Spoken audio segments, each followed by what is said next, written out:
अगदी कमी साहित्य वापरून आणि सोप्या पद्धतीमध्ये आपल्याला शेवग्याच्या शेंगांची आमटी बनवायची. त्यासाठी आपल्याला मिक्सरच्या भांड्यामध्ये लसूण, खोबरं, जिरे आणि कोथिंबीरीचं वाटण करून घ्यायचं.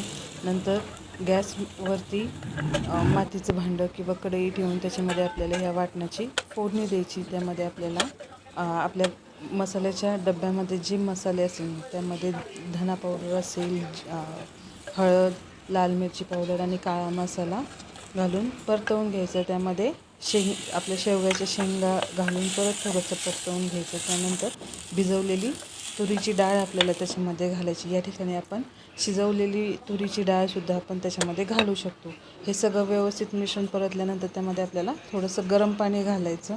गरम पाणी घातल्यानंतर त्यामध्ये चवीनुसार मीठ आणि एकदम थोडासा गुळाचा खडा त्याच्यामध्ये घालायचा आणि व्यवस्थित शेवग्याची शेंग आपल्याला काय करायची, शिजवून घ्यायची आणि वरून कोथिंबीर घालून